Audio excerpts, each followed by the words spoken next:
it was kind of a sobering event in terms of that you realize, well, some bad things can happen. Helena Fire Department.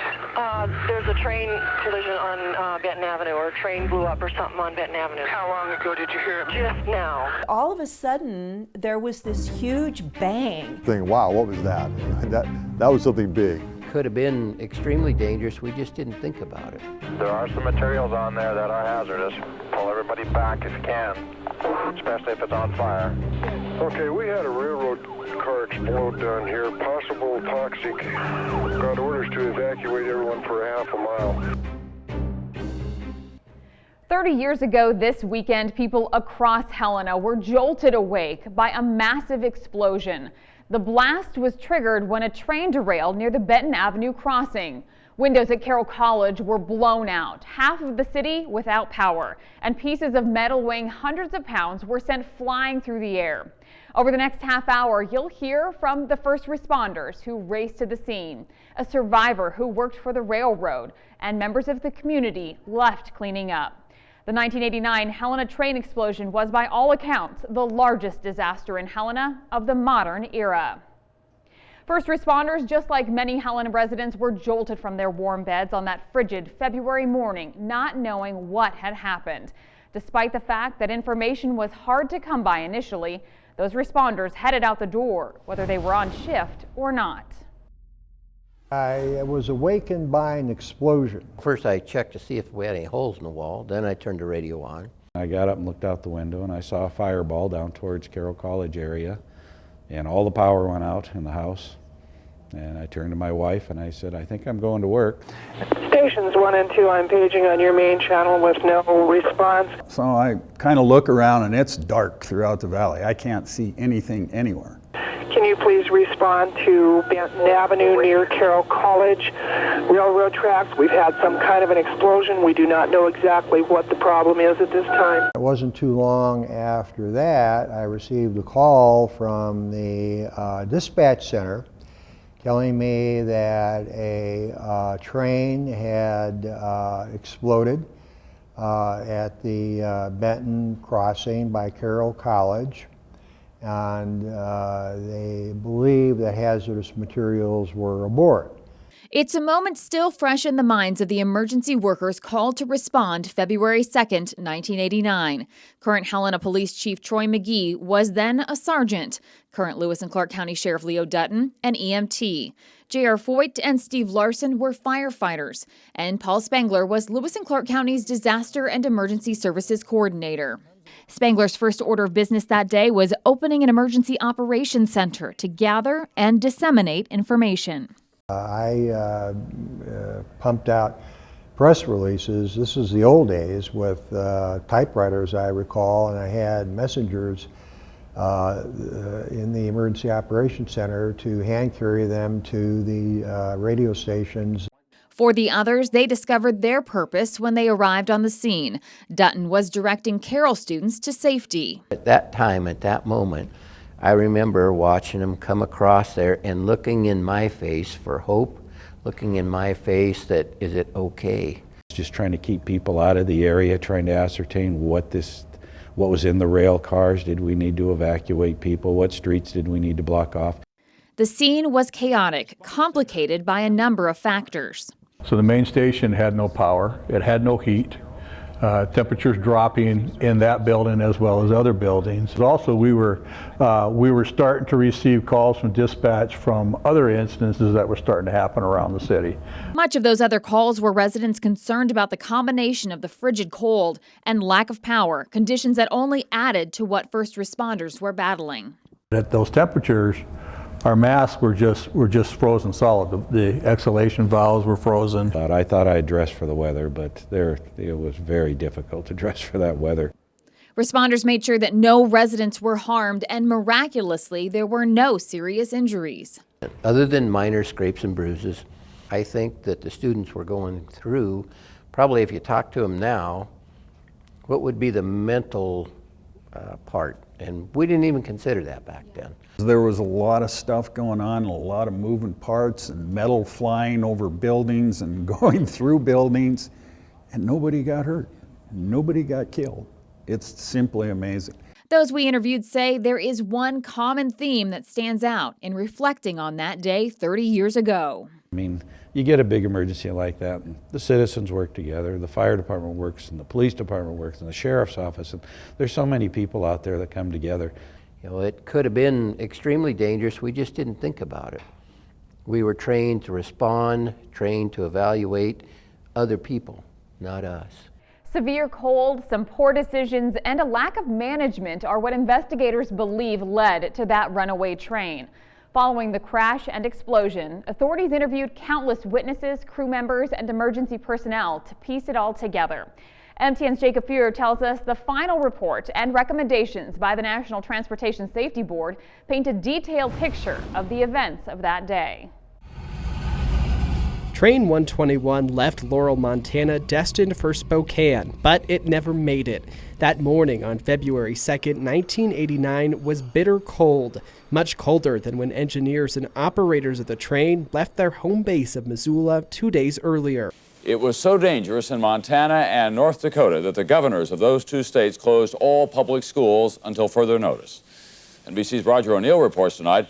The weather also caused a Montana train wreck. To counteract the day's brutal temperatures, the crews on board had cranked up the heat on the lead helper unit. But the system became overloaded and shut down not long after passing through Helena. The lead train cabin quickly became even colder. Windows fogged up so much crews couldn't see outside.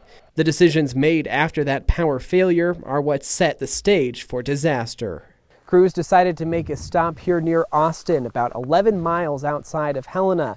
They planned to rearrange the front of the train to put a lead helper unit with working heat up front. They were making those changes when they got an indication that the rest of the train cars were missing. Now keep in mind it was pitch black at this time, so they turned on some train lights hoping to see those missing cars, but all they saw was darkness. Around 50 train cars rolled down the mountain, picking up speed and eventually careened down the tracks towards Helena, aided by the slope of the mountain. The train crews scrambled to follow the cars in their locomotive. The runaway cargo was said to have traveled 11 miles in around 12 to 13 minutes. It did eventually stop, only after crashing into 3 helper units stationed at the Benton Avenue crossing. Minutes later, an explosion rocked Helena. MRO, this is Audrey with Helena Police in Helena. We've had an explosion of a train. We need to know what was on that train. 3 cars on the runaway train had contained flammable materials. In this case, the explosion was caused by an isopropyl alcohol tank car catching on fire after the runaway train ran into a couple of helper engines at the crossing. The hydrogen peroxide had a 70% concentration. Anything above 52 is considered greatly hazardous. The hydrogen peroxide tank car exploded with such a force that Mike Stickney, the state seismologist, told me it was picked up on his Richter scale. And Butte was such an enormous above-ground explosion. Only later did the NTSB uncover what happened that allowed the train cars to collide. The National Transportation Safety Board determined that the probable cause of this accident was the failure of the crews of Train 121 to properly secure their train by placing the train brakes in emergency and applying hand brakes when it was left standing unattended on a mountain grade. Contributing to the accident was the decision of the engineer of Helper 2 to rearrange the locomotive consist and leave the train unattended on the mountain grade, and the effects of the extreme cold weather on the air brake system of this train and the crew members. Montana Rail Link declined to be interviewed for this story. In an emailed response, they did not directly address the events that occurred in 1989. In a statement, they said, quote, MRL exceeds industry standards in safety initiatives in many areas and has experienced an 86% reduction in accidents since 1997. The safety of our employees, customers, and the public is our #1 priority, end quote. As we've heard, the weather played a significant role in the disaster and the emergency response. Meteorologist Curtis Grevenitz has more on the perfect storm of factors that brought bone-chilling temperatures to Helena that February day. It was a day many never will forget because of weather that many never will forget. 30 degrees below zero, a wind chill of 70 below. Conditions alone were lethal without the explosion, fire, or toxic chemicals. The extreme weather was a national news story before the train explosion became a national story. Good evening. Well, if ever we wanted to prove that old saying, everybody talks about the weather, but no one does anything about it, this is the week. But then, what can be done about this bizarre pattern of spring conditions one day, Arctic cold the next? Today, that Siberian blast of cold air out of Alaska spread over a wide area of the lower 48. It was 0 or below in 14 western and midwestern states today. This weather event was ranked number 4 on the National Oceanic and Atmospheric Administration's list of Montana's top weather events in the 20th century. At one point, the temperature remained colder than 20 below for 84 straight hours. A record low of 33 below zero occurred 2 days after the train explosion. A wind chill of 70 below can result in frostbite in less than 5 minutes. Life-threatening conditions impacted much of the community, but maybe none more than the first responders that raced toward the inferno. Fighting fire in such weather is unprecedented, but needed to be done. It's an incredible challenge fighting fire in the winter. Current Helena Fire Department Assistant Chief Mike Chambers was a high schooler in Helena at the time of the explosion. There is no way to prepare or train for the conditions firefighters faced that day. But our regulators on our masts will freeze, so our SCBAs become useless at that point. So that's an issue. Just kind of cycling people in and getting them warm through the rehab process is a challenge. It just makes things more difficult. It makes things harder. You got to manage the scene a little bit more actively. You got to manage your equipment a lot more actively. It just adds another layer of complexity to a situation that's already probably very dynamic. It was days before the fire was extinguished and chemicals removed, all through bitter cold. Even after the Arctic air loosened its grip on February 4th, the effects of the cold and the explosion were felt for a long time. Those guys that made it there that night, they were in for it, and it was a cold, long night. They did their jobs. They served the citizens in this community as they should, and I'm happy to follow in their footsteps, and I think all of the guys down at the fire station feel the same way. And if a situation or an incident like that ever happens again, we'll be coming and serving this community as those fellows did that day. Amazingly, no one was seriously injured as a result of the train crash or the explosion. But as MTN's Tim McGonigal reports, for one man working on the railroad that morning, his luck almost ran out more than once. It'll be with me the rest of my life every day. Mike McNellis had been working for MRL about 2 years on February 2nd, 1989, a day he and a co-worker were on what is known as a helper set. Their task, to switch to another track and get on the point of another train. But a near 70 below wind chill that frosty morning meant making the switch by hand, with no idea of a runaway train headed their way. Helena Fire Department. There's a train collision on Benton Avenue, or train. And when the train hit, it thrusted the east locomotive the engineer was on towards me, and I was right in the middle of the track stepping across, and so I kind of froze and looked both ways, looked behind me, and there he was coming at me. So I ran off the track to the north, and then I looked back, and I could hear all the cars derailing right behind me. So I said to myself, don't stop running or your wife's going to be a widow. So After about 15 minutes, the pair made their way to the Benton Avenue crossing where they waited for other crew members to arrive. That's when Mike saw flames coming out of one of the derailed cars carrying hydrogen peroxide. Right after I said that, we all looked, and then it exploded. They dove under the crew van, and it just threw me out in the middle of Benton Avenue, right where that middle section is that wasn't there 30 years ago. Okay, we had a railroad car explode down here, possible toxic. Probably 15 feet in the air, and then I got up and took a couple steps, and the second explosion threw me into the ditch about where we're standing. We've had an explosion of a train We need to know what was on that train. And I just kind of landed right in there and curled up and hoped for the best. As metal fell all around him, Mike prayed it wasn't the end. It ain't my time to go. I'm too young. I mean, and I thought about Robin. I don't want her to be a widow after 6 months of marriage. I don't have any kids yet. It's not my time, so. With his ears ringing and his eyes and nose burning, Mike went back to the station and eventually to the hospital. With power out all over town in an era long before smartphones, it would be hours before he could reach his wife, Robin. I know she told me later, she said, I knew you were involved. I just knew it. As one of the few witnesses to the events of that early morning, Mike took exception to some local media accounts of what happened. I remember just 2 days after, if I remember right, the Independent Record had, this was an act of God that had happened. And that frustrated me because I thought there's no way this was an act of God.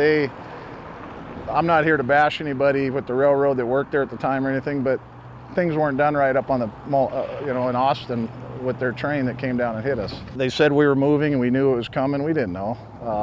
We tried to stop it. We were at a dead stop on our helper set right behind me. And they said it was, hit us at 7, 8 mile an hour. You can't derail 19 cars and do that much damage. So the incident left Mike with hearing damage that he lives with to this day.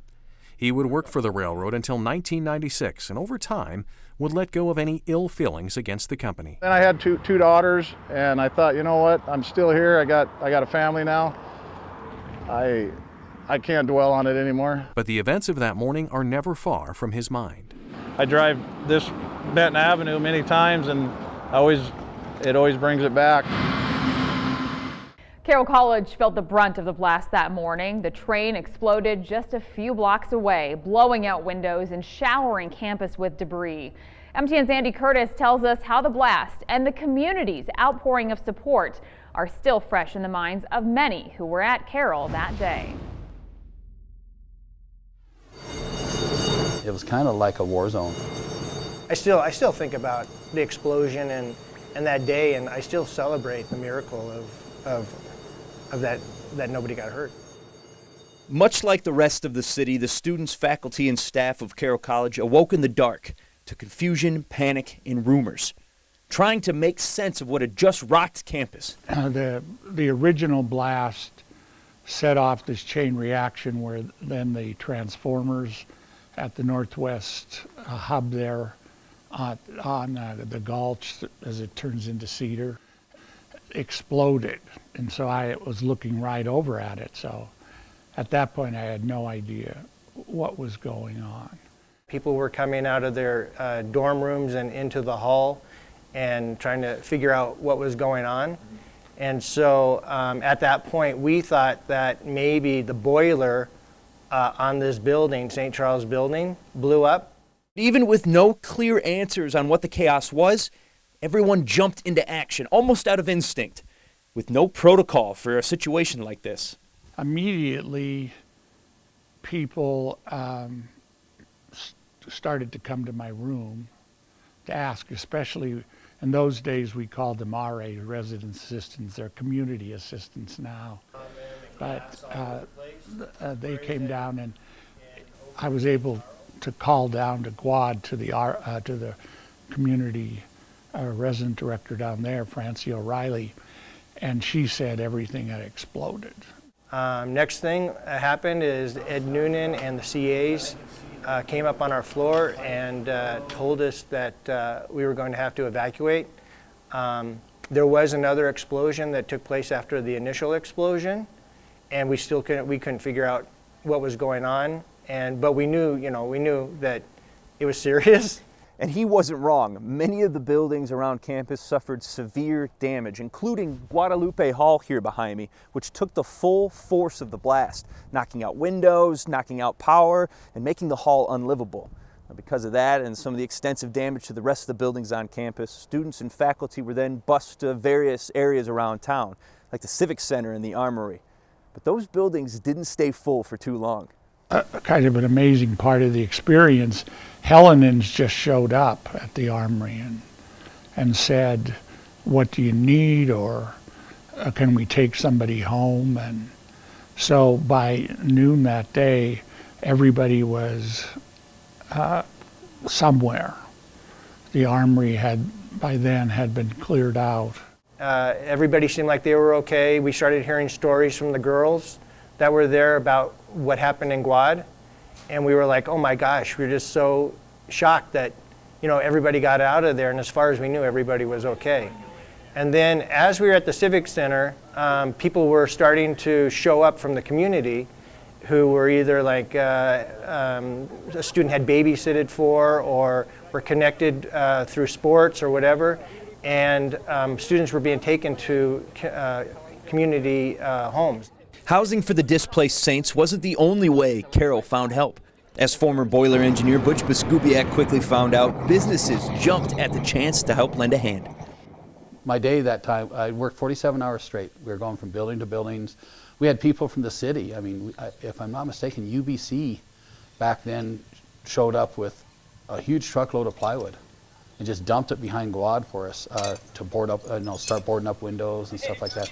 The community outreach was amazing.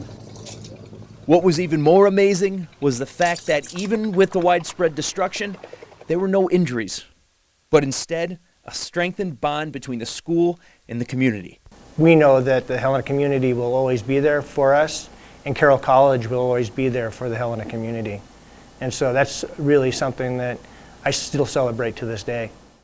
To never underestimate people's ability to rise to a crisis. The very fact that from all corners of the campus and the community, people almost automatically tried to do something. When people are put to the test, good things can happen. Journalists from Helena's television and radio station and newspaper worked many long hours to inform the community about what was happening. MTN's Jonathan Ambarian shares their memories. The enormous explosion the morning of February 2nd, 1989, immediately got the attention of people across Helena. Local journalists were no exception. My wife and I woke from a sound sleep by this tremendous boom. Found myself thinking, wow, what was that? That was something big. MTN chief political reporter Mike Dennison was then working for the Associated Press. He was one of the first reporters to arrive at the scene. You can just tell right away, that was a major explosion.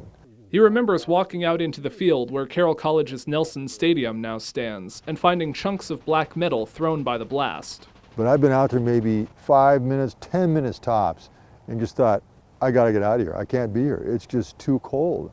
While Dennison was getting his information ready for the wire, television news crews were gathering dramatic footage of the aftermath. Ian Marquand was the news director and anchor for KTVH. He and camera operator Jeff Hatley first arrived at the Benton Avenue crossing. It was just as if a train had stopped at the crossing. The gates were down, the lights were on, the bells were ringing. We couldn't see very much here. There was a lot of vapor in the air. Longtime KTVQ anchor Jay KOHN was then the Capitol Bureau Chief for MTN. I do remember driving through town, there was no lights anywhere. It knocked power out to almost the whole entire city. Authorities were giving him a closer look at the crash site when a National Guard helicopter came overhead. And on their speaker was saying, vacate the area immediately. When the helicopter hovers over your head and tells you to vacate the area, there's a pretty good chance you're going to do that. As the day went on, reporters scattered across Helena, talking to evacuated residents and Carroll students and surveying the damage. Greg Pace usually shot commercials for KTVH, but he spent the day covering the news, getting footage of businesses with shattered windows and authorities trying to manage the situation. You go out and you see something like this and something has happened to your town, and you just get this adrenaline rush, and it's like, wow, this isn't like going and shooting a commercial. The bitter cold was always an obstacle. At that time, TV reporters were using large video cameras that recorded onto 3/4-inch tapes like this, attached to their cameras with long cords. What I remember is that umbilical cord became a hard pretzel in about 10 seconds. I could only shoot about 30 seconds at a time because the battery would die. Just getting tired carrying that, you tended to not always think about your frozen fingers and toes. At KTVH, the power outage left the station without heat for much of the morning. The transmitter got so cold, it went off the air. Now eventually it came on enough that we could at least get an audio signal out. So as soon as that happened, we tried to gather up as much written information as we could. I went in the studio and I basically did a radio newscast.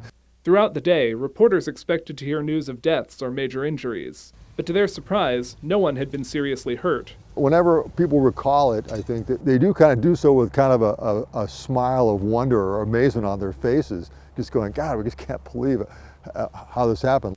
The day after the explosion, journalists were invited back to see what was left at the scene. The wreckage of the cars was covered in snow and ice because of all the water that had been sprayed to put out the fire. It looked like somewhere on the North Pole or nothing like Helena, Montana.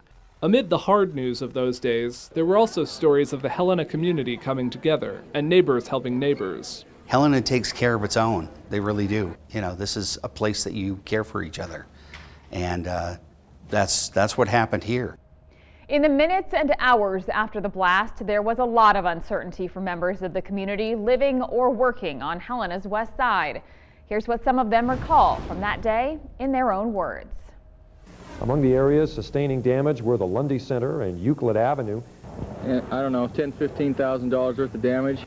Keith Clevenger of the Staggering Ox Sandwich Shop in the Lundy Center was devastated by the destruction. 2 windows are out, half our ceiling came down. Somebody will bring up a story about something and I'll say, oh yeah, well, we got a better one than that. We really hadn't lived through a winter, and what a winter that was. Never experienced anything like that before and have never experienced anything since. All of a sudden, there was this huge bang. I looked out my window in time to watch all the lights of the town just go clunk, clunk, clunk, clunk. I sat bolt upright in bed and I looked out to these windows that I couldn't see out, but I could see this glow. I woke up to this horrendous metal on metal squealing. And at that point I went, well, waterbed's not going to be warm much longer, so I might as well soak it up while I can. Well, we're all piled up in bed, you know, we're going to be okay, and so we all just sort of went back to sleep. My brother-in-law was a firefighter and he'd been called out to the scene, and he called them to let us know that it was within our parameters and that we probably needed to vacate. I didn't get out of bed till we had our neighbor at Ben Franklin. He came up to see us and say, you better get down to your shop. 8 o'clock the phone rang and I jumped out of bed and it was my mother in Kansas City. Are you okay? Are you okay? I said, what do you mean? I had forgotten that there was, you know, some crash or something. And she said, well, there was a terrible train wreck. Officials think a coupler failed. And it's all over the news. When I came down here, I walked right through these front windows and came in, and all the plants looked just as beautiful as the night we saw them last. And I went up and touched a leaf on one, and it just shattered in my hands. Every plant we had is dead, and there were over 200 of those, so that's going to be $6,000 to $8,000. Our son was about 7, 8 months old then, and he was on medication for having trouble breathing. When you hear that there's a dangerous chemical in the air and could cause respiratory problems and stuff, we panicked. We were pretty absorbed in just making heads or tails out of the mess we had here. We loaded up everything, you know, that we needed for a couple of days and left and went over to my parents' house. You can really see the warmth of the community when those kinds of things happen. And as it turned out, everybody in town found out all our plants died, so we got everybody's orphans and strays, so we kind of repopulated the place quite quickly. Helena, you know, certainly does show its support, and people open their homes, and it's what you would expect. We'd like to thank Montana Disaster and Emergency Services, the Helena Police and Fire Departments, the Lewis and Clark County Sheriff's Office, and everyone who sat down to talk to us for this special. Thank you for joining us. Have a great day.